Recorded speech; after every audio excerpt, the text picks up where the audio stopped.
ভিতরে আমার নবীজি এসেছেন। এসে দেখেন যেই টাকা পয়সার মাধ্যমে, যার বিয়ের মাধ্যমে রাসূলের সম্মান বাড়িয়েছেন, সেই মা খাদিজাতুল কুবরা ঘরের ভিতরে শুয়া শুয়া কান্না করতেছেন।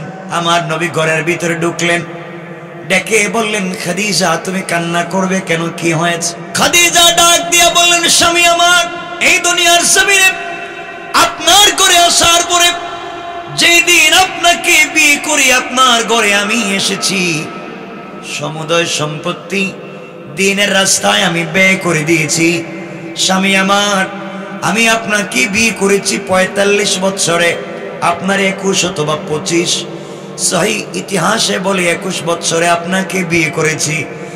আমার স্বামী, এই বয়সে কোনদিন আপনি দিনের দাওয়াত দিয়ে ঘরে আসার পরে আমি খাদিজা কোনদিন দরজা লাগাইয়া রাখি নাই, বিছানার সঙ্গে পিঠ লাগিয়ে ঘুমিয়ে যাই নাই।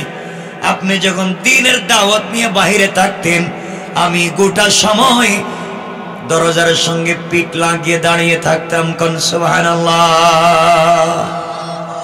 আমার নবীজি বলতেন, খাদিজা, দুনিয়ার জমিনে দিনের দাওয়াত দিতে গেলে যত বাধার সম্মুখীন হয়েছি, যত বিপত্তি এসেছে, যত কষ্ট পেয়েছি, আমার নবী বলেন ঘরের দরজায় সেই খাদিজা বলে যখন ডাক দিয়েছি, আমাদের মা খাদিজাতুল কুবরা দরজা খুলে দিয়ে নবীজির কপালে চুম্বন করে যখন মুচকি হেসে দিতেন, আমার নবী বলেন সারা দিনের সবগুলা কষ্ট আর বুঝা আমি রাসূল নিমিষেই বলে যাই। এই খাদিজা শুয়ে আছেন, আমার নবীজি বললেন, খাদিজা তোমার কি হয়েছে? ঘরের ভিতরে তুমি শুয়ে আছো, চোখের পানি ছেড়ে কান্না শুরু করেছো, তোমার কি হয়েছে? খাদিজাতুল কুবরা স্বামীকে ডাক দিয়ে বলছেন, স্বামীরে, জীবনে আপনাকে কোনোদিন ব্যথা দেইনি, কষ্ট দেইনি, আঘাত করিনি।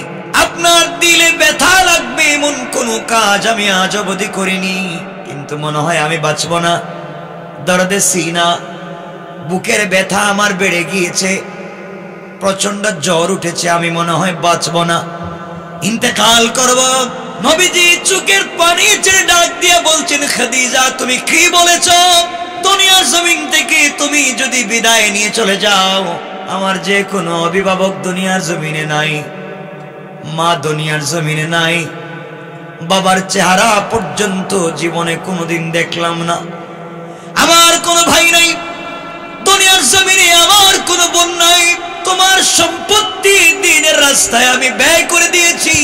মক্কার অলিতে গলিতে দিনের দাওয়াত দিতে যাওয়ার পরে মক্কার কোন মানুষ আমার দিকে তাকাইয়া কথা পর্যন্ত বলতে পারে না, কারণ মক্কার সবগুলা মানুষ খাদিজার টাকা দিয়ে বিজনেস করে।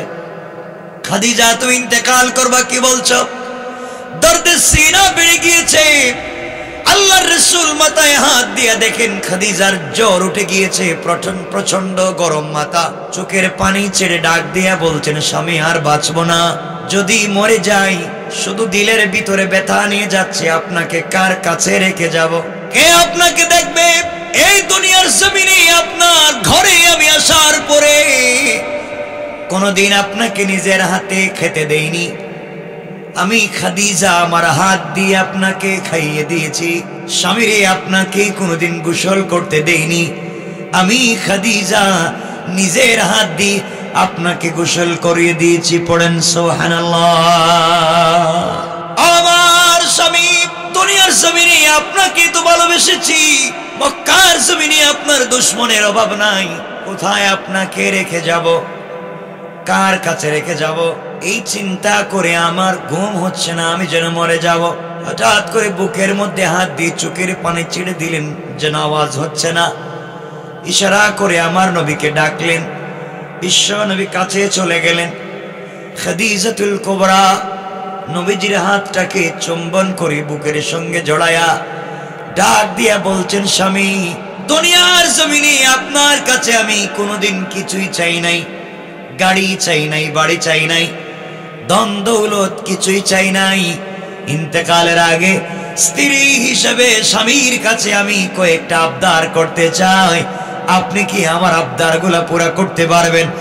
আমার নবীজি চোখের পানি ছেড়ে ডাক দিয়ে বললেন, খাদিজা আজকের দিনে তুমি জীবন্ত আমি মুহাম্মাদের কলিজা পর্যন্ত তোমার জন্য যদি দিতে হয়, তুমি দ্বীনের জন্য যেই কষ্ট সহ্য করেছো, দ্বীনের জন্য তুমি যেই স্যাক্রিফাইস করেছো, আমার যদি কলিজা দিতে হয়, আমি বিশ্ব নবী তা দেওয়ার জন্য রাজি আছি। পড়েন সুবহানাল্লাহ।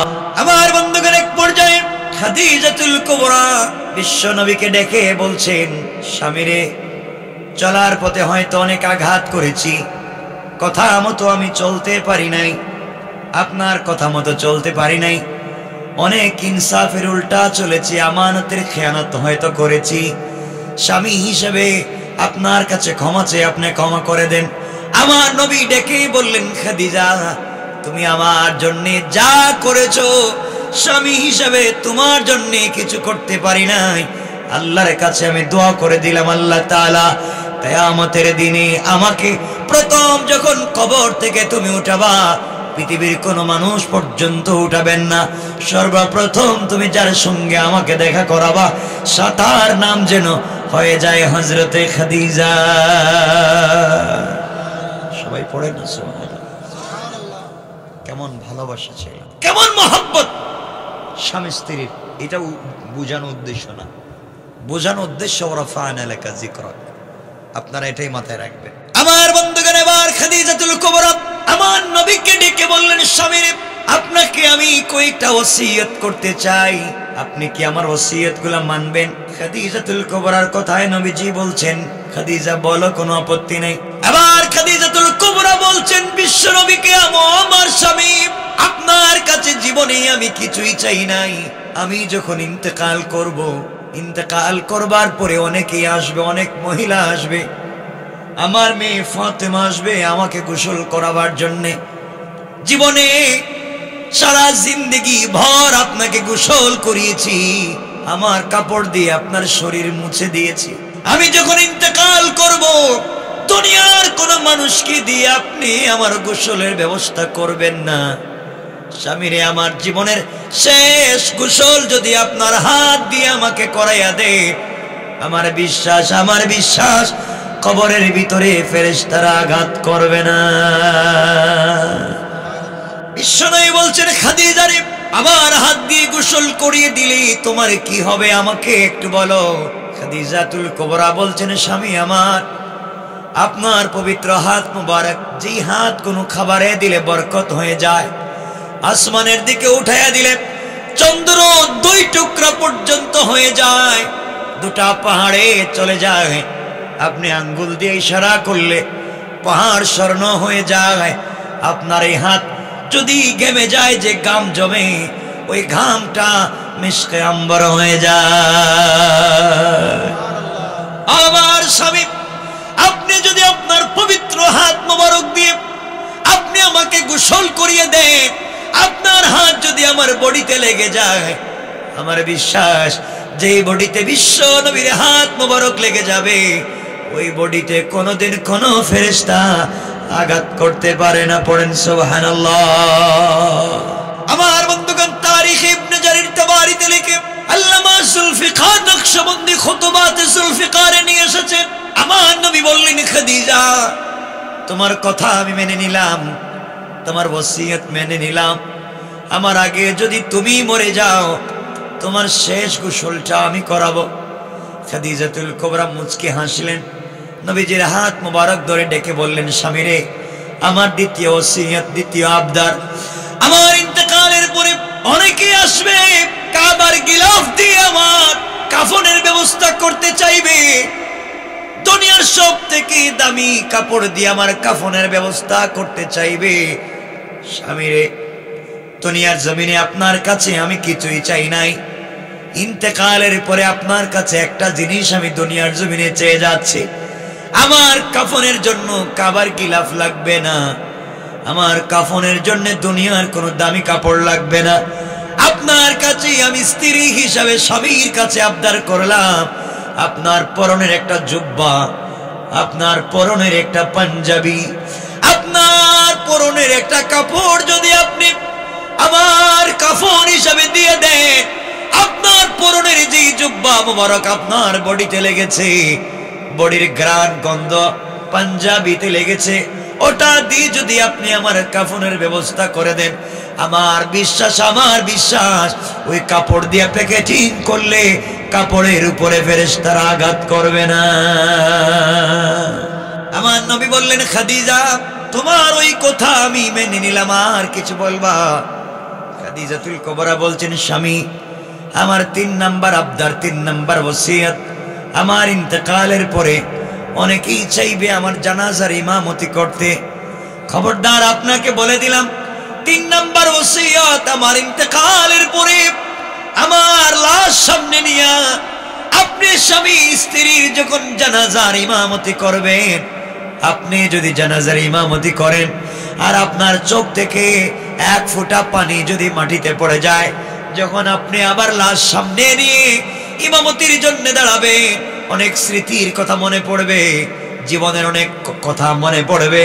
মনে পড়লে চোখ থেকে যদি 1 ফোঁটা পানি পড়ে যায়, আপনার চোখ থেকে আমি খাদিজার জন্য মাটিতে যদি 1 ফোঁটা পানি পড়ে যায়, আমার বিশ্বাস আল্লাহ কোনোদিনও আমাকে জাহান্নামের আগুনে জ্বালাবে না।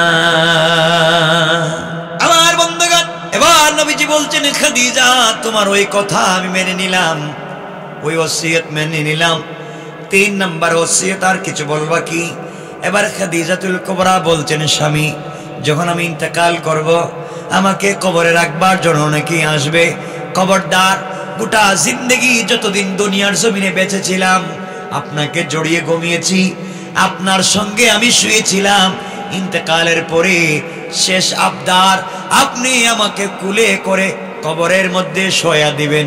ওগো পয়গম্বরে আরবি, আপনি স্বামী যখন আমি স্ত্রীকে কবরে শোয়া দিবেন, আমার বিশ্বাস আপনি যখন নিজের হাত দিয়া আমাকে কবরের ভিতরে রেখে দিবেন, ওই কবরের ভিতরে কোনো ফেরেশতা আযাব দিবে না। সুবহানাল্লাহ পড়ে। আমার বন্ধুগণ, এবার বিশ্বনবী বললেন, খাদিজা তোমার ওই কথা আমি মেনে নিলাম। 4 নাম্বার ওসিয়ত আমি তোমার মেনে নিয়েছি। এবার খাদিজাতুল কুবরা মুচকি হেসে বলছেন, স্বামী আমার 5 নাম্বার ওসিয়ত, শেষ আবদারের পরে কোনো কথা বলবো না। আমি আপনার কাছে জিন্দেগির শেষ একটা জিনিস চাই। নবীজি বলেন, কি বলতে চাও বলো?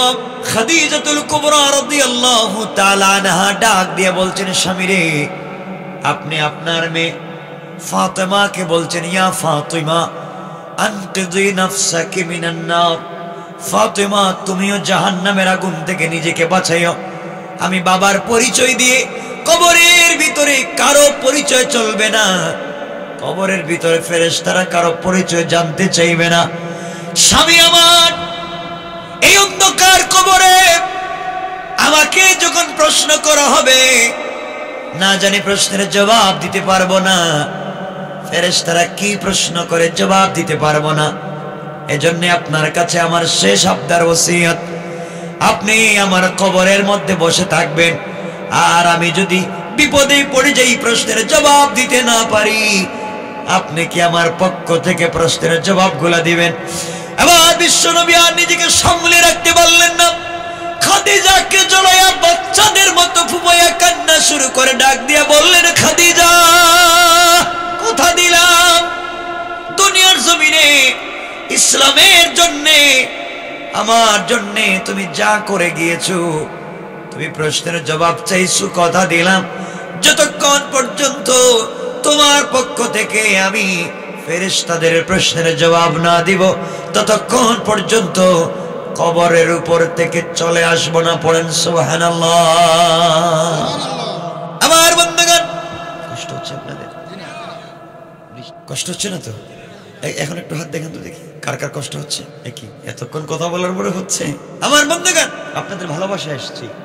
আচ্ছা, এই যে অবস্থা আপনাদের, আমার ভাইরা রাসূল পাকের কাছে ওসিয়ত করলেন, মা খাদিজাতুল কুবরা। লম্বা কথা, আমরা সংক্ষেপ করে মূল বিষয়ের দিকে যাব। খাদিজাতুল কুবরা ইন্তেকাল করলেন, নবীজি নিজের হাতে গোসল করালেন, নিজের জুব্বা খুলে কাফনের ব্যবস্থা করে দিলেন, নিজে জানাজার ইমামতি করলেন, নিজের হাতে কবরে রাখলেন। কবরে রেখে উপরে মাটি দিয়া নবীজি মাটির কবরের উপরে বসে বসে কাঁদতেছেন। কেমন স্বামী, চিন্তা করেন, স্ত্রীর জন্য কান্দে। আর আপনারা হইলে বলবেন, তো মরছে তো ভালো হয়েছে, বেঁচে লাভ কি? ঠিক না? কথা বলেন না? ঠিক বউ মরে জায়গায় চাই দেখ ঠিক হইল কেমনে। আমার বন্ধুগণ, খাদিজাতুল কুবরার কবরের উপরে আমার নবীজি বসে বসে কাঁদতেছেন। আমার মুসলমান বন্ধুগণ, গভীর মনোযোগ। হযরত ওমর ডাক দিয়ে বলছেন, ইয়া রাসূলুল্লাহ, ইয়া হাবিবাল্লাহ, আগো পয়গম্বরে আরবি, আপনি যদি এভাবে কবরের উপরে বসে বসে কান্না করেন, আমরা তো আমাদেরকে আর সামলিয়ে রাখতে পারবো না। আপনি কান্নাকে থামাইয়া দেন, আর কাঁদবেন না। আমার নবীজি জবাব দিলেন, ও ওমর ও সাহাবীরা, আমার খাদিজার সঙ্গে কথা ছিল, আমি তার প্রশ্নের জবাব না দিয়ে আসবো না, এজন্যই আমি কবরের উপরে বসে আছি। তোমরা যাও। ইসলামের জন্য খাদিজার যে অবদান তোমরা জানো না, খাদিজা কি করেছে। এমন সময় জিবরিল আমিনকে আল্লাহ পাঠাইয়া দিলেন, জিবরাইল যাও, আমার বন্ধুর কাছে হাজির হয়ে যাও। জিবরিল আমিন হাজির হয়ে গেলেন। নবীজির কাছে এসে ডাক দিয়ে বলছেন, ইয়া রাসূলুল্লাহ, কবরের উপর থেকে আপনি চলে আসেন, বাড়িতে চলে যান। আপনি যদি কবরের উপরে বা কবরের পারে দাঁড়িয়ে থাকেন, কোন ফেরেশতারা খাদিজার কবরে প্রশ্ন করতে আসবে না। আমার নবীজি চোখের পানি ছেড়ে জিবরাইলকে বললেন, ভাই জিবরাইল রে, খাদিজাকে কথা দিয়েছি, তার প্রশ্নের জবাব না দিয়ে যাব না। ইসলামের জন্য আমার জন্য যে কষ্ট করেছে, নিমক হারামের মতো আমি বাড়িতে চলে যেতে পারি না। আওয়াজ আসলো, আওয়াজ হলো, আল্লাহ ডাক দিয়ে বলছেন, বন্ধু আমার, খাদিজা ইসলামের জন্য যা করেছে, যত কষ্ট করেছে, সমুদয় সম্পত্তি দ্বীনের রাস্তায় ব্যয় করে যে মহানুভবতা দেখিয়েছে, আপনি তার প্রশ্নের জবাবের জন্য যদি কবরের উপরে বসে থাকেন হবে না। আপনি আপনার বাড়িতে চলে যান। এই মুহূর্তে আমি আল্লাহ খাদিজার কবরের প্রশ্নের জিম্মাদার হয়ে গেলাম। সুবহানাল্লাহ, আওয়াজ করে পড়েন সুবহানাল্লাহ।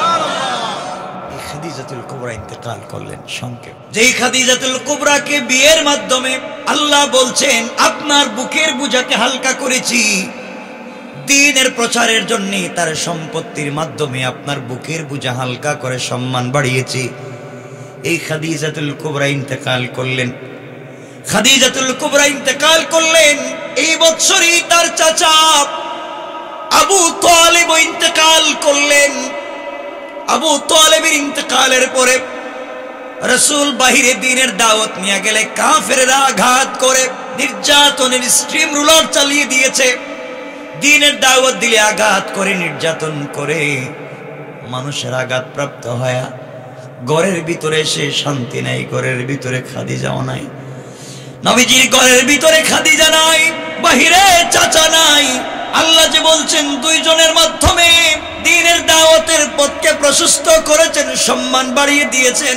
এই দুজনের কেউ যখন দুনিয়ার জমিনে নাই, এবার নবীজি চিন্তা করলেন, মক্কায় আমি আর থাকতে পারবো না, ঘরের ভিতরে আমি নিরাপদ না। কাফেররা যে কোনো সময় ঘরের ভিতরে আমাকে আঘাত করতে পারে, বাহিরেও নিরাপদ না, যে কোনো সময় মেরে ফেলতে পারে। চলে যাই, আমি নানার বাড়িতে চলে যাই, তায়েফে চলে যাই। তায়েফে আমার ছোটবেলার অনেক বন্ধু আছে, যাদের সঙ্গে খেলাধুলা করেছি। নানার বাড়িতে গেলে হয়তো সবাই আমাকে আদর আপ্যায়ন করবে, কারণ আমার মাও নাই, বাবাও নাই, ভাইও নাই, বোনও নাই, আমার স্ত্রীও নাই।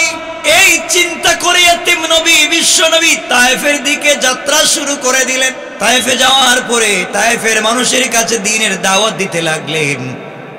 আসলিম তাসলাম, ইসলাম কবুল করো, শান্তিতে থাকবা, তাওহীদ মানো, আমার রিসালাত মানো, মূর্তি পূজা বাদ দাও, গালিগালাজ বাদ দাও, হিংসা বিদ্বেষ বাদ দাও, এক আল্লাহর ইবাদত করো। আমার নবী যখন দ্বীনের দাওয়াত দেওয়া শুরু করে দিলেন, তায়েফের মানুষ আমার নবীকে পাগল বলে আঘাত করতে লাগলো। হাতে পায়ে শিকল দিয়া দড়ি লাগাইয়া তায়েফের উত্তপ্ত বালির উপরে, পাথরের উপরে সরকারে কায়নাত, দু জাহানের সরদার নবীকে পাথরের উপরে, বালির উপরে রশি লাগাইয়া, দড়ি লাগাইয়া, শিকল লাগাইয়া কালিমার দাওয়াতের জন্য টানা হেঁচড়া শুরু করে দিয়েছে। নবীজির 3 জায়গায় জ্ঞান হারিয়ে গিয়েছিলেন, অজ্ঞান হয়েছেন। শরীর থেকে ধরধর করে রক্ত গড়িয়ে পড়েছে। আমার বন্ধুগণ, এত বেশি শরীর থেকে রক্ত ঝরেছে। নবীজির সঙ্গে ছিলেন হযরত যায়েদ। যায়েদকে আমার নবীজি বলতেন, যায়েদ রে, তোমার কাছে যদি কোনো কাপড় থাকে, কাপড় দিয়ে আমার রক্তগুলাকে মুছে দাও। এক ফোঁটা রক্ত যেন তায়েফের মাটিতে না পড়ে। তায়েফের মানুষ আমাকে চিনে নাই বিদায় আঘাত করেছে, কিন্তু তায়েফের মাটি আমাকে চিনতে ভুল করবে না। যদি এক ফোঁটা শরীর থেকে রক্ত মুবারক তায়েফের মাটিতে পড়ে যায়, সাথে সাথে দুনিয়া কিয়ামত কায়েম হয়ে যাবে। আমার মুসলমান বন্ধুগণ, সংক্ষেপ করে ঘটনা বলবো না, মূল উদ্দেশ্য বোঝাতে চাইব। আমার নবীকে আঘাত করা হলো তায়েফের ময়দানে। 3 জায়গায় অজ্ঞান হয়ে গেলেন, 3 জায়গায় রক্তাক্ত হয়ে গেলেন। 3 জায়গায় রক্তাক্ত হওয়ার পরে যখন জ্ঞান ফিরল, একজন ফেরেশতা এক বক্তব্য দিতে লাগলেন। কেউ এসে বললেন, রাসূল আপনি বলেন সবাইকে ধ্বংস করে দে। কেউ বলছেন 2 পাহাড়কে একত্রিত করে ধ্বংস করে দেই। কেউ বলছেন জমিনটাকে আসমানের দিকে উঠাইয়া নিচের দিকে ফেলে কওমে লূত আদ সামুদের মতো হত্যা করে ফেলি। আমার নবীজি ডেকে বললেন, ফেরেশতারা, যার জন্য তো মাইর খাইলাম, যার জন্য এত রক্ত জড়ালাম, সে আল্লাহর নাম কে নিবে তোমরা যদি তাদেরকে মেরে ফেলো? যারা আমাকে আঘাত করেছে ওরা আমাকে বুঝে নাই, আমি রাসূল এই মুহূর্তে তাদেরকে ক্ষমা করে দিলাম। কেমন নবী, কেমন ছিল তার আদর্শ! আমার বন্ধুগণ, এবার নবীজি বিশ্ব নবী চিন্তা করলেন কোন জায়গায় থাকবার জায়গা নাই, যেখানেই যাবেন নির্যাতনের শিকার হবেন, আঘাতপ্রাপ্ত হবেন। হঠাৎ মনে পড়েছে আল্লাহ তাকে বলছিলেন, ওয়ারাফা'না লাকা যিকরাক, বন্ধু আপনাকে সম্মান দিয়েছি। সম্মানটা কোথায়? বাড়িতে গেলেও পিটায়, রাস্তায় বের হলেও পিটায়, নানার বাড়ি গেলেও পিটায়, ঘরে থাকতে দেয় না। সম্মানের তো কিছুই আমি পাই না। কেমন সম্মান আল্লাহ দিলেন! ঘরেও মায়ের, বাহিরেও মায়ের, নানার বাড়িতেও মায়ের। এই কথা আমার নবীজির মনের ভিতরে জেগে গেল। আল্লাহ যদি আমাকে এত সম্মান দিয়েছেন, আমি তো সম্মানের কিছুই দেখতেছি না, শুধু মায়ের খাচ্ছি। এই কথাগুলো বলে চিন্তা করলেন, রাত্রবেলা আমি কোথায় থাকবো? নিজের বাড়িতে যেতে পারবো না, তায়েফেও থাকতে পারবো না, কোথায় যাব?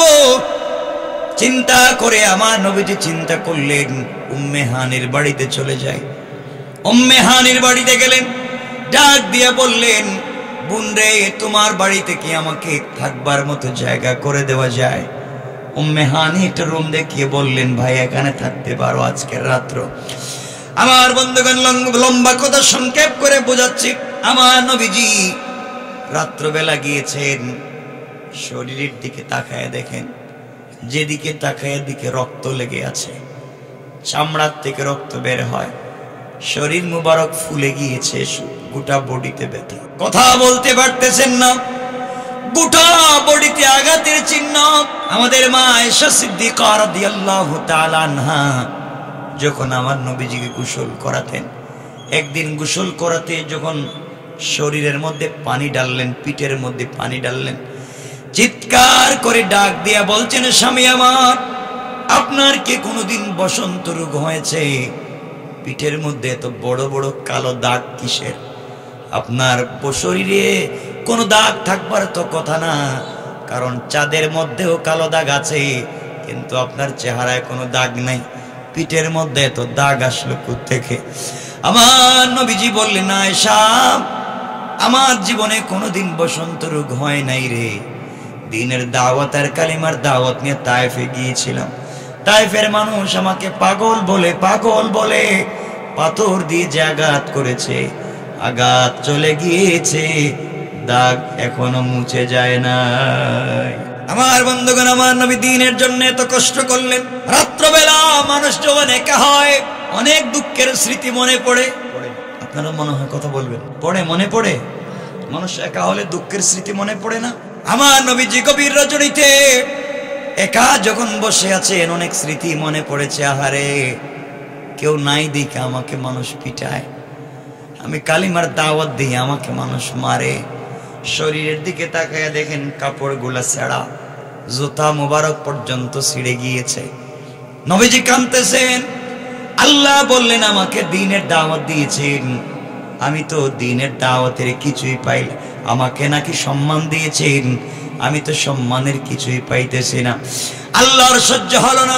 আল্লাহ সাথে সাথে জিবরিল আমিনকে পাঠাইয়া দিলেন, ও জিবরাইল, এই মুহূর্তে আমার বন্ধুর কাছে যাও, যার কারণে আমি আরশ কুরসি লৌহ কলম সব তৈরি করেছি। আদম যখন মাটি আর পানির মধ্যে গড়াগড়ি করেন, ওই সময় যাকে রসুল হিসাবে স্বীকৃতি দিয়েছি, রসুল হিসাবে তৈরি করেছি, আমার নবী আজকে কষ্ট পাবেন, আমি আরশে আজিম বসে থাকবো, হবে না।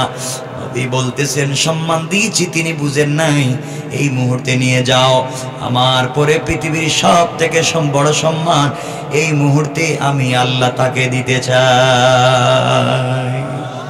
সবাই পড়েন সুবহানাল্লাহ। জিবরিল আমিন আমার নবীর কাছে পৌঁছে গেলেন।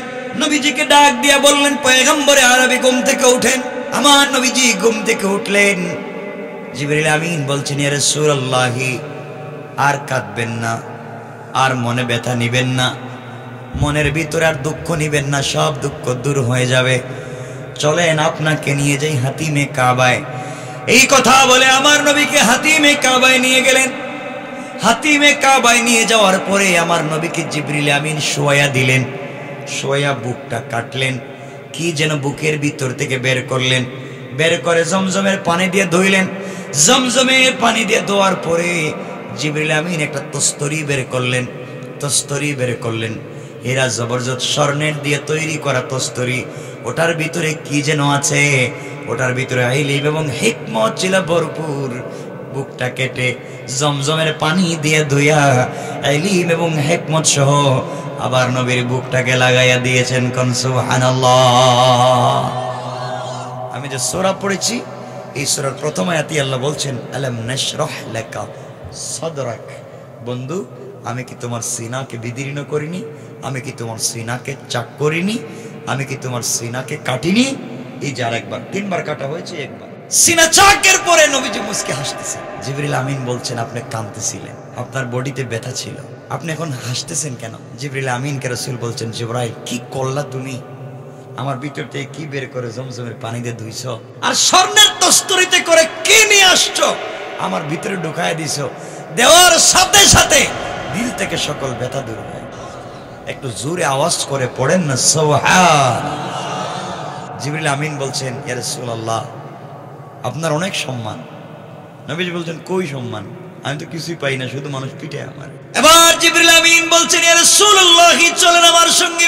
জিবরাইল কে বিশ্ব নবী বলছেন, জিবরাইল, গভীর রজনীতে ঘুম থেকে উঠাইয়া নিয়ে এসেছো, কোথায় আমাকে নিয়ে যাবার রাত্রবেলা? জিবরিল আমিন বলছেন, ইয়া রাসূলুল্লাহ, চলেন আপনাকে নিয়ে যাই। এই কথা বলে সোজাসুজি বাইতুল মুকাদ্দাস প্যালেস্টাইনে নিয়ে গেলেন। বাইতুল মুকাদ্দাস নিয়ে যাওয়ার পরে আল্লাহ পাক আমার নবীকে আসমানের নিচে, জমিনের উপরে, সকল মাখলুকাতের উপরে সম্মান দিতে চায়। আদম থেকে ঈসা নবী পর্যন্ত সকল নবীদেরকে একত্রিত করে এক জায়গায় জমা করে রেখে দিয়েছেন। নবীজি ওই জায়গায় হাজির হয়ে গেলেন।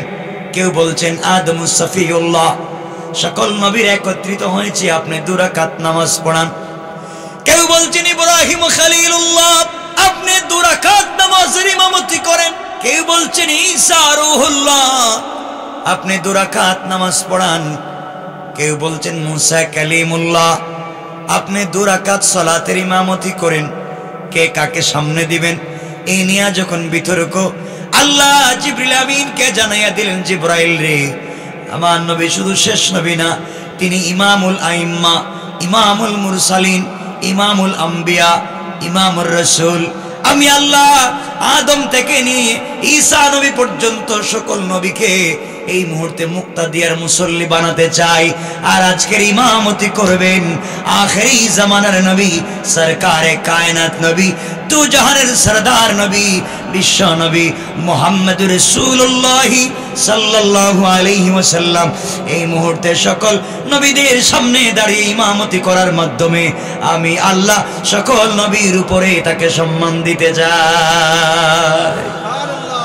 ওয়া রাফা'না লাকা যিকরাক, বন্ধু আপনি নাকি বলছেন সম্মান বুঝেন নাই, কারণ সবার উপরে সম্মান। সুবহানাল্লাহ বললেন না? সকল নবীদের ইমাম, ইমামুল আইম্মা, ইমামুল আম্বিয়া, ইমামুর রাসূল, সকলের ইমামতি করলেন। সংক্ষেপ করে করে বুঝাই, নবীজির সম্মান কমছে না বাড়ছে? সবাই বলেন। আল্লাহ বলছেন ওয়ারাফা'না লাকা যিকরাক, বন্ধু আমি আপনাকে সম্মান দিয়েছি।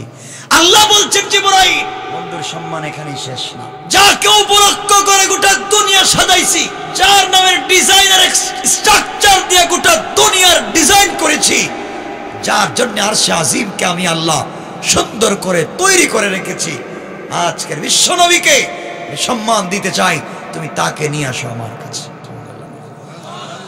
সুবহানাল্লাহ আওয়াজ করে বলেন না সুবহানাল্লাহ। বিশ্ব নবী জিবরিল আমিনের সঙ্গে জিবরাইল বলছেন ইয়া রাসূলুল্লাহ চলেন না, আপনি নাকি সম্মান পান নাই, এখন স্বয়ং আল্লাহ আপনাকে সম্মান দিতে চায়, আপনাকে নিয়ে চলবো ঊর্ধ্ব গগনে, আসমানের দিকে চলেন না আমার সাথে। নবীজি আবার মুচকি মুচকি হাসতেছেন আর বলছেন জিবরাইল এত সম্মান তো পাইলাম, সবার ইমামতি করলাম, আর কি দরকার, চলেন না, আপনি কিছু বুঝেন আর নাই বুঝেন, আল্লাহ বলছেন আপনাকে নিয়ে যাওয়ার জন্য। কোথায় আমারে নিয়ে যাইবা? আপনাকে 7 আসমান পার করাইয়া, সিদরাতুল মুনতাহা পার করাইয়া, জান্নাত পার করাইয়া আপনাকে আমি নিয়ে যাবো আরশে মহল। না সুবহানাল্লাহ এবছর বাদ দিয়ে দেন, আওয়াজ করে পড়েন না সুবহানাল্লাহ। নবীজি বলছেন জিবরাইল কি বললা তুমি, এত দূরে আমারে নিয়ে যাইবা, আমার আয়েশা ইমামতি করতে হইব, আমারে যদি কেউ ফজরের নামাজে না পায় তাহলে তো পাগল হয়ে যাইব। ইয়া রাসূলুল্লাহ টেনশন করবেন না, আপনাকে যে বিছানা থেকে নিয়ে যাচ্ছি আয়েশা দেখবেন বিছানা ঠিকই আগের মতো গরমই আছে। আল্লাহু আকবার, সব ঠিক আছে। ওয়ারাফা'না লাকা যিকরাক, আপনার মুআজিজা, আপনার সম্মান দেখাতে চাই। আমার মুসলমান বন্ধুগণ গভীর মনোযোগ। এবার জিবরিল আমিন বিশ্ব নবীকে নিয়ে চললেন আসমানের দিকে। প্রথম আসমানে নিয়ে পৌঁছে গেলেন। জিবরিল আমিন আসমানের প্রহরীদেরকে বললেন কে আছো, আসমানের গেট খুলে দাও, ভিতরে ঢুকতে চাই। আসমানের প্রহরীরা ডাক দিয়ে বলছেন জিবরাইল বেয়াদবি নিবেন না, বেয়াদবি মাফ করে দিবেন, আসমানের গেট খুলে দেওয়া যাবে না। কেন খুলবা না? যেই নবীর জন্য আল্লাহ সব বানিয়েছেন, যেই বিশ্ব নবীর জন্য আল্লাহ প্রথম আসমান থেকে জান্নাতুল ফিরদাউস পর্যন্ত ডিজাইন করেছেন, আল্লাহ তাআলা প্রথম আসমানের গেট থেকে আরশে মুআল্লা পর্যন্ত সকল জায়গার মধ্যে আল্লাহ রাব্বুল ইজ্জত ওয়াল জালাল ডিজাইন করে দিয়েছেন, লাল গালিচা বসিয়েছেন, জান্নাতুল ফিরদাউস থেকে কাঁচা ফুল এনে ছিটাইয়া দিয়েছেন, জান্নাতুন নাঈম থেকে নিয়ামত এনেছেন, দারুস সালাম থেকে ঝড় লাইট গুলো লাগাইয়া দিয়েছেন।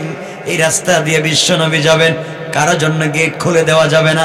জিবরাইল বললেন প্রহরীরা শুনো রে, যার জন্য দুনিয়ার সৃষ্টি থেকে আজ পর্যন্ত ডিজাইন করে রাখা হয়েছে, সেই বিশ্ব নবী আমার সাথে আছে, দরজা খুলে দাও। আমার বন্ধুগণ সবাই আহলান সাহলান মারহাবান দেওয়ার জন্য গেট খুলে দিয়েছে। নবীজি প্রথম আসমানে পা দিলেন। আমি ঘটনা বলবো না, কার সাথে দেখা হলো কি হলো এগুলো সব বাদ, শুধু সম্মান দেখা। আসমানে পা দিলেন, এদিক সেদিক তাকাচ্ছেন, তাকায়া দেখেন আসমানের প্রথম গেটের ডিজাইন করা, যেখানে আল্লাহর নাম, এক পাশে রাসূলের নাম। আল্লাহু আকবার। ওয়ারাফা'না লাকা যিকরাক, নবীজি হাঁটতেছেন, দেখতেছেন বাতির ডিজাইনটা মুহাম্মদ আহমদ নাম দিয়ে ডিজাইন করা, লাল গালিচা, সব সংবর্ধনা রাসূলের নাম দিয়া।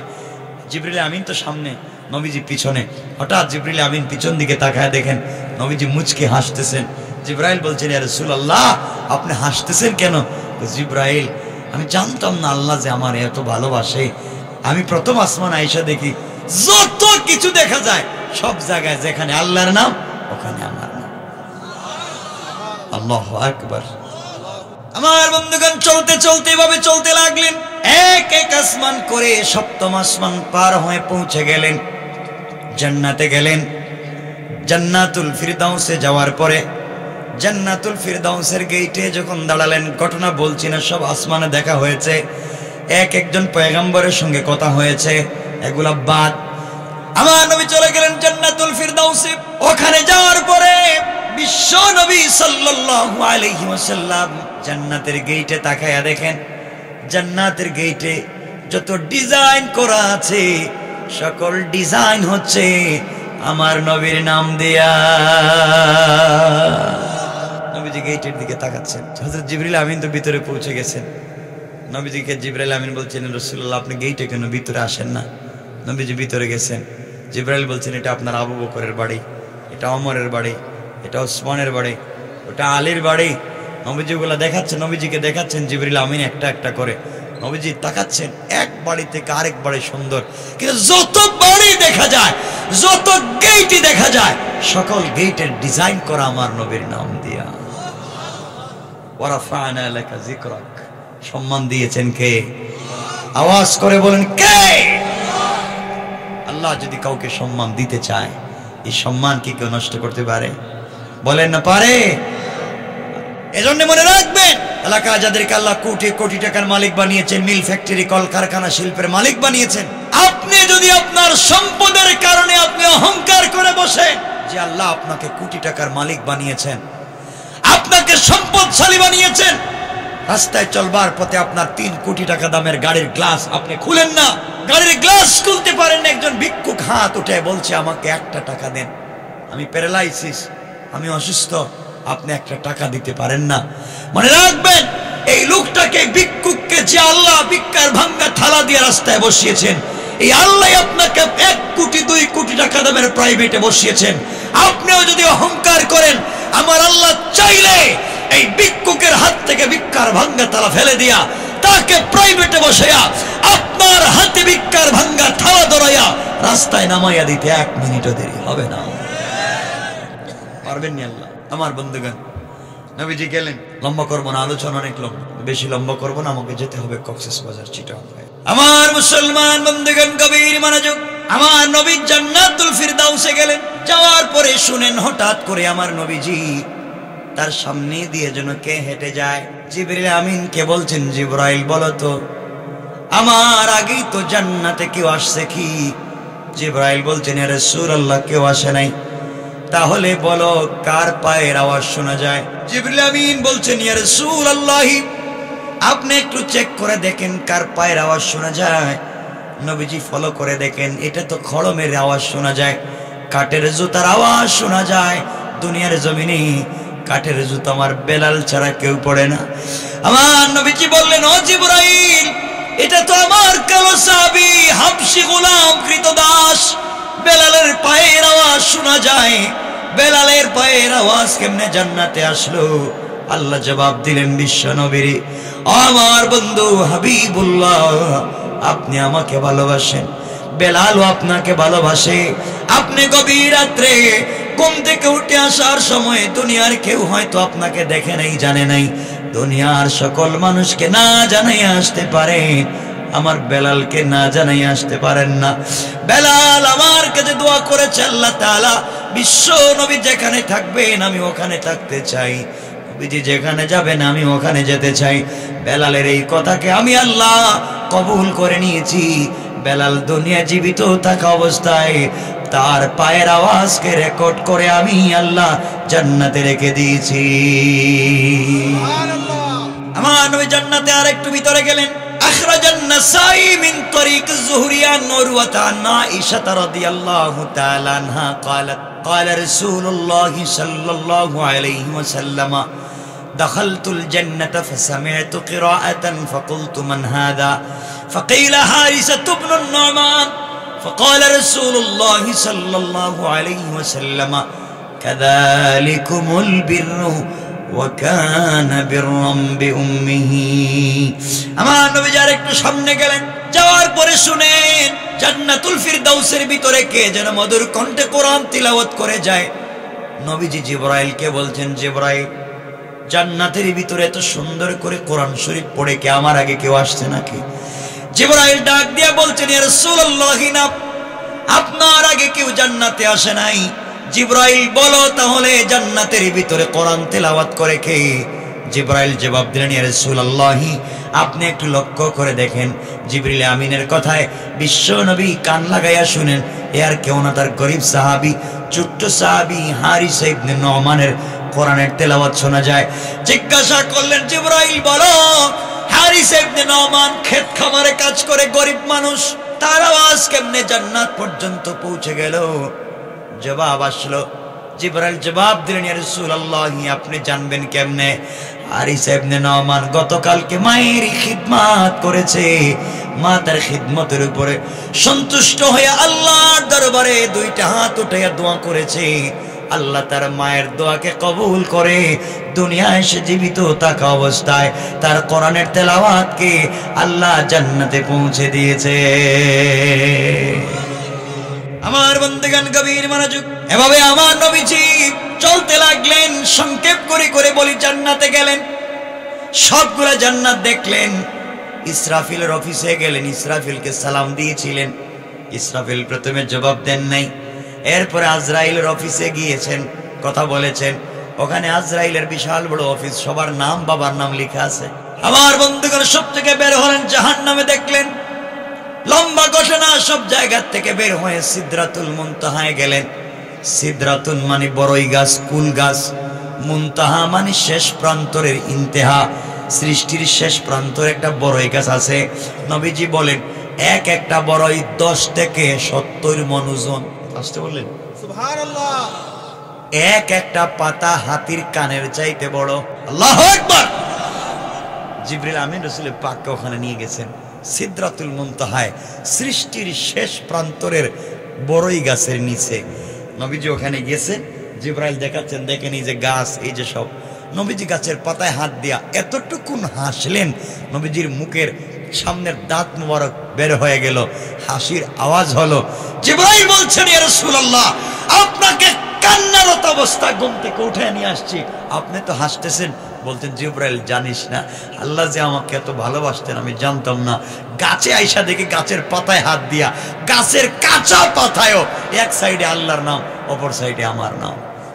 সুবহানাল্লাহ, আল্লাহু আকবার, আল্লাহু আকবার। ওয়া রাফা'না লাকা যিকরাক। সম্মান দিয়েছেন কে? আওয়াজ করে বলেন কে? আমার বন্ধুগণ বিশ্বনবী দেখতে লাগলেন এই সিদরাতুল মুনতাহা একটা কঠিন ইতিহাস আছে, কঠিন একটা ইতিহাস আছে সিদরাতুল মুনতাহায়। এটা বললে আলোচনা অন্যদিকে চলে যাবে। আশ্চর্য একটা ঘটনা আছে, যে ঘটনা 4 ধরনের হয়ে থাকে, আমরা সেদিকে যাব না।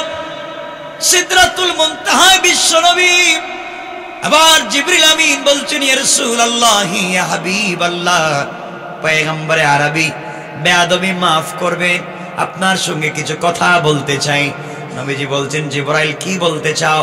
জিবরাইল বলছেন, ইয়া রাসূলুল্লাহ আপনার মন তো এখন আগের চাইতে ভালো, ফুরফুরে মিজাজের, হাসি খুশি সব ভুলে গিয়েছেন। কোথায় ছিলেন? জমিনে। আসছেন সিদরাতুল মুনতাহায়। আমার নবী বলছেন, জিবরাইল আমার আল্লাহ আমাকে তো ভালোবাসে, তো সম্মান দিয়েছে, আমি জানতাম না এত ভালোবাসেন। আবার জিবরাইল বলছেন, ইয়া রাসূলুল্লাহ এই যে আমার পাসপোর্টে ভিসা আছে, পাসপোর্টের মেয়াদ আছে, ভিসার মেয়াদও আছে, কিন্তু আপনি যেই রাস্তা দিয়ে যাবেন এই রোড পারমিট আমার কাছে নাই, আমি রাস্তা দিয়ে যেতে পারবো না, আপনাকে ওখানে দাঁড় করে রেখে দিলাম। আমি এখান থেকে আপনার কাছ থেকে বিদায় নিতে চাই, সামনে আর যেতে পারবো না। সামনে আমি গেলে আমার 600 নূরে ডানা জ্বলে পুড়ে সারখার হয়ে যাবে, কিন্তু আপনি গেলে সম্মান বেড়ে যাবে। আমার বন্ধুগণ বিশ্বনবী বলছেন, জিবরাইল রে কি বলছো? তুমি আমাকে ঘুম থেকে উঠাইয়া নিয়ে এসেছো, তুমি জানো আমার কেউ নাই, দুনিয়ার জমিনে আমার মা নাই, দুনিয়ার জমিনে আমার বাবা নাই, দুনিয়ার জমিনে আমার ভাই নাই, বন্ধু নাই, দুনিয়ার জমিনে আমার স্ত্রী খাদিজা নাই, দুনিয়ার জমিনে আমার চাচাও নাই। তুমি আমাকে সিদরাতুল মুনতাহায় এনে গাছের নিচে বসায় রাইখা চলে যাও, একা একা আমি কোথায় যাব? রাস্তাঘাট তো চিনি না। এবার জিবরাইল বলছেন, পয়গম্বর আরবি এখান থেকে আরশে মুআল্লা পর্যন্ত স্পেশাল একটা লাল গালিচার রাস্তা আমার আল্লাহ নিজের কুদরতের হাত দিয়ে তৈরি করেছেন। পৃথিবীর কেউ এই রাস্তা দিয়ে যেতে পারবে না, একবার এই রাস্তা ব্যবহার হবে, শুধু আপনি হাঁটবেন এই রাস্তা দিয়া, আর কেউ যাবে না, কেউ যাবে না, কেউ যায়ও নাই, কেউ যাবেও না। এই রাস্তায় আমি উঠতে পারবো না। ওখান থেকে স্বয়ং আল্লাহ রাব্বুল ইজ্জতুল জালাল আপনাকে সংবর্ধনা দিয়া, সম্মাননা দিয়া, ইস্তিকবাল দিয়া আরশে আজিমে নিয়ে যেতে চায়। আগামী বিশ্বনবী বন্ধুর বন্ধুর ব্যাপার, প্রেমিক আর প্রেমিকের ব্যাপার। ওখানে আমাকে আল্লাহ রাখতে চায় না, তৃতীয় কাউকে রাখতে চায় না, সে আর আপনি ছাড়া কাউকে সেখানে এলাও করে না। এই জন্য আমি আপনাকে ওখানে রেখে গেলাম, আমার নির্দেশ বন্ধুকে ওখানে রেখে যাও। ওখান থেকে এখন সম্মান জানায়া আর শাজিমে নিয়ে যাবেন স্বয়ং আল্লাহ। আল্লাহু আকবার, আল্লাহু আকবার। কষ্ট হচ্ছে আপনাদের? ওয়ারাফা'না লাকা যিকরাক, ওই একটা আয়াতই বলবো যতক্ষণ কথা বলছি, ওয়ারাফা'না লাকা যিকরাক। আমাদেরকে তাফসীর শিখতে হবে। আমার বন্ধুগণ, সম্মানটা দিলেন কে? নবীজি গাছের গোড়া একা একা। জিব্রাইল আসেন, একা হলে কি হয়? দুঃখের কথা মনে হয়। মানুষ যখন দেখবেন, ইনশাআল্লাহ আমি বলে দেব না, আমিরুল ইসলাম ইমাম বরমচাল কেন্দ্রীয় জামে মসজিদ, হযরত মাওলানা আমিরুল ইসলাম ইমাম বরমচাল মাধবপুর কেন্দ্রীয় জামে মসজিদ, আমার পরে ভাই আসবেন, চমৎকার কথা বলবেন, আপনারা কথা শুনবেন। তাবারুক আছে, তাবার গরম তাবারুক দিকে সবাই খেয়ে যাবেন আর সবাই খাবেন, কেউ যাবেন না ওইটা, আমরা কথা দেন। সবাই কিন্তু বলেন না, আরেকটু বলেন না। এই তো আমি খুশি আপনারা থাকবেন ইনশাআল্লাহ, কেউ যাবেন না। আমার বন্ধুগণ কথা শুনেন কি বলতে চাই। আমার বন্ধুগণ, বিশ্বনবী এখানে দাঁড়িয়ে আছেন, হঠাৎ দুঃখের কথা মনে পড়েছে, আরে আজকে যদি আমার স্ত্রী থাকতেন খাদিজা, কি সম্মান, তাকে গিয়ে বলতাম আমাকে এমন সম্মান দেওয়া হয়েছে, এমন খাবার দেওয়া হয়েছে, বলতাম আমার স্ত্রীও তো প্রাউডফুল, কত খুশি হইতো, আমার স্বামীর এত সম্মান। কেউ নাই আজকে, আমার তো কষ্ট হচ্ছে। নবীজিগুলা মনে পড়তেছে, হঠাৎ চিন্তা করতে করতে তার চোখ চলে গেছে পায়ে, নজর পায়ের দিকে চলে গেছে। তাকাইয়া দেখেন শরীরের কাপড়গুলো ছেঁড়া, পায়ের জুতোটাও ছেঁড়া। আহারে, আর সে আজিমে আসছি, এই ছেঁড়া জুতো নিয়ে আল্লাহর বাড়িতে দেখা করতে যাইতেছি। নবীজি লজ্জা হচ্ছে, হঠাৎ মনে পড়েছে মুসা কালিমুল্লাহর কথা। আমার বন্ধুগণ গভীর মনোযোগ, মুসা কালিমুল্লাহ আল্লাহর সঙ্গে তুর পাহাড়ে দেখা করতে গিয়েছে। আল্লাহ রাব্বুল ইজ্জত ওয়াল জালাল মুসাকে বলছেন, মুসা তুরে সাইনা পবিত্র পাহাড়, জুতা নিয়ে আসা যাবে না। মুসাকে আল্লাহ বলছেন, ফাখালা না আলাইকা ইন্নাকা বিল ওয়াদিল মুকদ্দাস তাওয়া। ও মুসা, এটা পবিত্র পাহাড়, জুতা নিয়ে উঠা যাবে না। পাহাড়ে উঠতে গেলে জুতা খুলে উঠতে হবে। আমার নবীজির মনে পড়ে গেল, মুসাকে আল্লাহ জুতা নিয়ে একটা পাহাড়ে পর্যন্ত উঠতে দিলেন না, আর আমি কেমনে ছেঁড়া জুতা নিয়া আর সে আজিমে যায় যেখানে আল্লাহ আছেন। নবীজি জুতা মুবারক খুলে রেখে দিলেন। আওয়াজ আসলো, আওয়াজ হলো, গায়েব থেকে আওয়াজ আসলো, বন্ধুরা আপনি জুতা পরেন, জুতা খুলে দিবেন না। আপনি জানেন না আমি আল্লাহ আপনাকে এত সম্মান দিয়েছি, আপনার সেরা জুতার নিচে যেই দুলিকণা গুলা রয়েছে, আমি আল্লাহ তাআলা এই দুলিকণা গুলার দ্বারা আমার আরশে আজিমকে সম্মানিত করতে চাই। ওয়ারাফা'না লাকা যিকরাক, রাসূল আপনাকে শুধু সম্মান দেইনি, পায়ের নিচের জুতার নিচের দুলিকণারও সম্মান দিয়েছে। সুবহানাল্লাহ পড়েন না। ওয়ারাফা'না লাকা যিকরাক। আমার বন্ধুগণ, এক পর্যায়ে বিশ্ব নবী সাল্লাল্লাহু আলাইহি ওয়াসাল্লাম পৌঁছে গেলেন, আর শাহজিমে পৌঁছে গেলেন। ৩-৪টা বর্ণনা এসেছে, আমরা একটা বলবো কোরআনের আয়াত, ফাকাবা কাউসাইনি আও আদনা। ধনুক বাঁকা করলে, ধনুকে তো বাঁকা করলে যত কাছাকাছি আসে, আল্লাহ এবং তার রাসূল সামনাসামনি কাছাকাছি বসে নিজে সরাসরি দেখে কথা বলেছেন। পড়েন সুবহানাল্লাহ। একজন আরেকজনের সামনে বসছেন, বন্ধু বন্ধু, প্রেমিক আর প্রেমিক, যে যাকে ভালোবাসে। নবীজি ওখানে গিয়ে কথা আর বলতেছেন, শুধু এদিক সেদিক তাকাচ্ছেন আর হাসতেছেন। আল্লাহ বলছেন, বন্ধু নিয়ে আসলাম আমার বাড়িতে, আপনার নাকি স্ত্রী মারা গেছে, চাচা মারা গেছে, মনে অনেক ব্যথা, সম্মান নাকি আমি দেই, বুঝেন না আপনি। আমি নিয়ে আসলাম এখানে, যাকে কোথাও কাউকে নিয়ে আসি না। আপনি এদিক সেদিক তাকাচ্ছেন কেন? নবীজি বলছেন, আল্লাহ আপনি আমাকে ভালোবাসেন এটা বুঝছি, কিন্তু এত ভালোবাসেন জানি না। আপনার আরশে আজিমে আয়েশা দেখি, আরশে আজিমকে যে ডিজাইন করেছেন, আপনার যে চেয়ার, চেয়ারের পিলার থেকে ছাদ পর্যন্ত সকল জায়গায় আমার নাম লেখা। সুবহানাল্লাহ। তো আসতে বললেন, দেখবেন অনেক এখানে বয়ফ্রেন্ড আছে, তাদের গার্লফ্রেন্ডকে এত ভালোবাসে, চামড়া জ্বালাইয়া নাম লেখে, ঠিক পুরা বডিতে নাম লিখে ফেলে, যেখানে পায় এখানে নাম লেখে। কি নাম লেখে? বল্টু। অনেকটা বললাম, গার্লফ্রেন্ডের যা নাম পায় এটাই, যত জায়গা আছে সব জায়গায় লিখে বড়ায় দেয়, কারণ তার ভাল লাগে। এজন্য এটা হালাল না, এটা হারাম।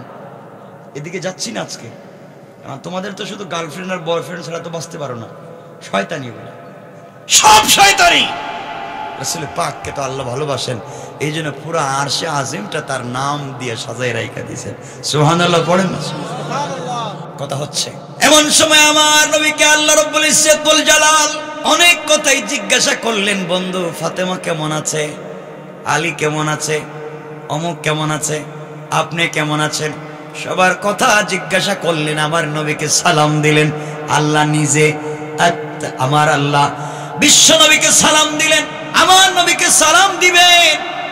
এমন সময় আল্লাহ রাব্বুল ইজ্জত ওয়াল জালাল আমার নবীকে ডাক দিয়ে বলছেন, বন্ধু বলেন তো, আমার বাড়িতে আসছেন, বন্ধু বন্ধুর বাড়িতে গেলে তো গিফট নেই, উপহার উপঢৌকন নেই, হাদিয়া তোফা নেই, চিপস নেই, আওয়াজে মনে হলো কিছু নেই না, মনে হয় খালি হাতে যান নাকি? নে। আল্লাহ বলছেন, বন্ধু বন্ধু তো বন্ধুর বাড়ি গেলে গিফট নেই, উপহার নেই, উপঢৌকন নেই। আপনি যে আসলেন আমার বাড়িতে, তো কি হাদিয়া নি, গিফট কিছু আনছেন না, খালি হাতে এসেছেন? আমার নবী বলছেন, আল্লাহ আপনি কি আমার বোকা পেয়েছেন? আমি খালি হাতে মনে কি? অবশ্যই খালি হাতে আসেনি। কি নিয়ে আসছো? কিছু দেও। এবার আমার নবী আল্লাহকে বলছেন, আল্লাহ তাআলা খালি হাতে আসি নাই। এই কথা বলে আমার নবী আল্লাহকে বলছেন, আত্তাহিয়াতু লিল্লাহি ওয়াস সালাওয়াতু ওয়াত তাইয়্যিবাত। আয় আল্লাহ তাআলা, যত সালাত, যত সালাম, যত পবিত্রতা আসমান জমিনে যা আছে সব আজকে আপনাকে হাদিয়া করে দিলাম। আল্লাহ রাব্বুল ইজ্জত ওয়াল জালাল খুশি হয়ে গেলে আমার নবীকে সালাম দিলেন, আসসালামু আলাইকা আইয়ুহান নবী। আমার নবীকে আল্লাহ যখন সালাম জানালেন, নবীজি তো সালাম দেওয়ার কথা, সালামের জবাব দেওয়ার কথা, সালামের জবাব দেন না, চোখের পানি ছেড়ে নিচের দিকে তাকায় আছেন। আল্লাহ বললেন, বন্ধুরে খাদিজার কথা মনে পড়েছে না? চাচার কথা মনে পড়েছে না? তাহলে ফাতেমার কথা মনে পড়েছে না? তাহলে বলো আমি সালাম দিয়েছি, সালামের জবাব দিচ্ছ না কেন? আমার নবী বলছেন, আল্লাহ তাআলা কেমনে সালামের জবাব দেই? আপনি কত কিছু জিজ্ঞাসা করলেন, আমাকে সালাম দিয়েছে, কিন্তু একটা বারের জন্য আপনি আমার গুনাহগার উম্মতের কথা জিজ্ঞাসা করলেন না। আয় আল্লাহ তাআলা, যতক্ষণ পর্যন্ত আপনি আমার উম্মতকে সালাম না জানাবেন, ততক্ষণ পর্যন্ত আমি রাসূল আপনার সালামের জবাব দিব না। সুবহানাল্লাহ পড়েন না? সুবহান। কেমন রাসূল ছিলেন, কেমন রাসূল! ওখানে গিয়েও তোমাকে আমাকে বলে। এবার আল্লাহ বলছেন, বন্ধু সালাম সবার জন্য, আসসালামু আলাইনা ওয়া আলা ইবাদিল্লাহিস সালিহিন। সকল ইবাদে সালেহ বান্দার জন্য সালাম। আল্লাহ রাসূল তো উত্তর দেন না, নবীজি তাকানো না, নিচের দিকে তাকায় আছেন, উত্তর দেন। আল্লাহ বলছেন, কি হলো, উত্তর দিবেন না আপনি সালামের?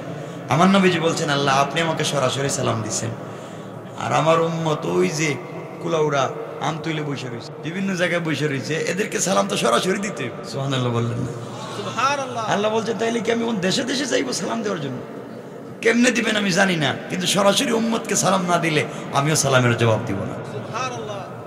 আমার নবীজিকে আল্লাহ বলছেন, বন্ধু শোনো, তাহলে আমি ওখানে সরাসরি সালাম দিতে তো গ্রামে গ্রামে যাওয়া লাগে, তাদেরকে ডাইকে ডাইকে সালাম। আল্লাহ বলছে, আল্লাহকে রাসূল বলছেন, আমি জানি না কেমনে দিবেন, কিন্তু সরাসরি আমাকে যেভাবে দিছে তাদেরকে এভাবে দেওয়া লাগে। আল্লাহ বলছেন, বন্ধু তাহলে কথা দিলাম, তোমাকে আমি কোনোদিন কষ্ট দিতে চাই না, তোমার মনও খারাপ করতে আমি চাই না, সবসময় তোমার মনটা খুশি থাকুক আমি চাই।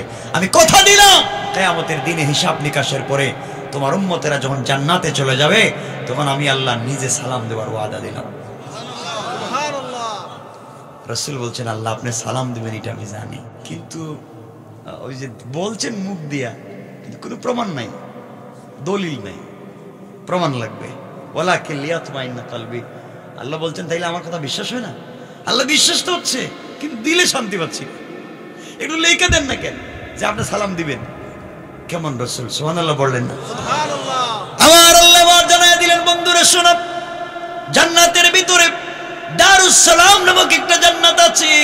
ওই জান্নাতের ভিতরে আমি আল্লাহ একটা প্রোগ্রাম করব। ওই প্রোগ্রামে হামদ পরিবেশন করার জন্য, হামদে বারি তাআলা পরিবেশন করার জন্য ইসরাফিলকে দাওয়াত করব। বিশেষ অতিথি হিসাবে দাউদ আলাইহিস সালামকে দাওয়াত করব, আর প্রধান অতিথি হিসাবে দাওয়াত করব আপনাকে, সভাপতিত্ব করব স্বয়ং আমি আল্লাহ। ওই প্রোগ্রামের ভিতরে তোমার উম্মতদেরকে, জান্নাতে আমার গোলামদেরকে বসার জন্য এক একটা চেয়ার দিব, হীরা জবরদস্ত ইয়াকুত মণি মুক্তা পাথর দিয়ে তৈরি করা এক একটা চেয়ার, জমিন থেকে আসমান পর্যন্ত উঁচা। ওই চেয়ারে তোমার উম্মতেরা বসে থাকবে, আর আমি আল্লাহ দাঁড়াইয়া দাঁড়াইয়া সবাইকে সরাসরি সামনাসামনি সালাম দেওয়ার ওয়াদা দিলাম।